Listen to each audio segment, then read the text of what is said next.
India 9 News, Mirror of Truth. વાઘોડિયામાં કમોસમી વરસાદથી ખેડૂતોનો હાહાકાર। વાઘોડિયા તાલુકામાં કમોસમી વરસાદના કારણે ખેડૂતોને ભારે નુકસાન। લીમડા, મંઢેલી, ફ્લોડ સહિતના ગામોમાં પાક ખેતરમાં જ બગડી ગયો। નુકસાનનું સર્વે કરવા આવેલી તંત્રની ટીમે ગ્રામજનોને રોકી ખેડૂતોના આક્ષેપ।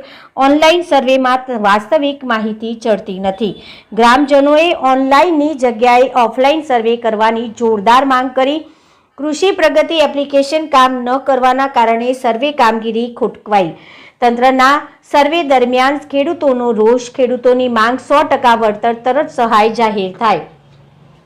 તંત્ર અને ખેડૂતો વચ્ચે બોલાચાલી બાદ સર્વે કામ અટકાવ્યું। ખેડૂતો દ્વારા આવતીકાલે તાલુકા કચેરી ખાતે રજૂઆત કરવાની ચીમકી।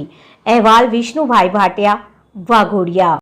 આજ રોજ લીમડા ગામે અમે સર્વે કરવા આવ્યા હતા, પરંતુ કૃષિ પ્રગતિ એપ્લિકેશન હાલ ચાલતી નથી, જેના કારણે ઉપરની સૂચના મુજબ ઓફલાઈન સર્વેની કામગીરી લીમડા ગામે તેમજ મઢેલી ગામે ચાલુ કરવાના છે।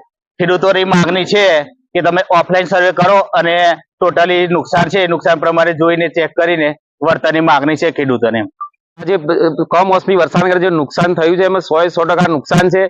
અને જેમ ભૂપેન્દ્ર પટેલે કાલે જાહેરાત કરી કે પંચ રોજ કામો બધા આવરી લેવું જોઈએ, એમાં વાઘોડિયા આવ્યું નથી। તો અમારી માંગ એક જ છે કે આ જે પંચકાર રોજનામાં અમારું વાઘોડિયા તાલુકા આવે ને એ પ્રમાણે સર્વે થાય ને બધાને 100% સહાય મળે એવી સરકારને અમારી પૂરી અપીલ છે।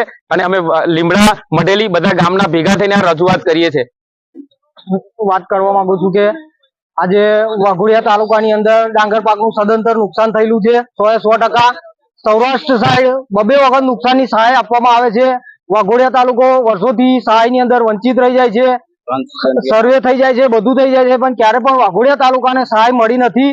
એ માટે અમારા દરેક ખેડૂતની રજૂઆત છે। અત્યારે અમારો ઘાસચારો સદંતર નાશ પામી ગયો છે।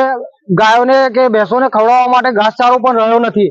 જો સૌરાષ્ટ્રના ખેડૂતોને આટલી સહાય મળતી હોય તો મધ્ય ગુજરાત, વાઘોડિયા તાલુકો, વડોદરા જિલ્લો કેમ દર વખત વંચિત રહી જાય છે? માનનીય ધારાસભ્ય ભાજપના છે અમારા ધર્મેન્દ્રસિંહ વાઘેલા, એમને પણ અમારી રજૂઆત છે ખેડૂતોની કે ખેડૂતો માટે કંઈક સારું એવું આગળ રજૂઆત કરી અને દરેક ખેડૂતની વ્યથા સમજે એ માટેની માન્ય અરજ છે। તમારી મુખ્ય માંગ શું? અમારી મુખ્ય માંગ એ છે કે ખેડૂતોનું સદંતર દેવું માફ કરવામાં આવે। જો સર્વે કરવા સરકાર માંગતી હોય તો સર્વે કરે, પણ ખેડૂતને 100% નુકસાન આપવાના હોય તો સર્વે કરવામાં આવે। પછી જો લોલીપોપ આપવાના હોય તો અમારે સર્વે માટેનું કોઈ પ્રાવધાન આપવું નથી।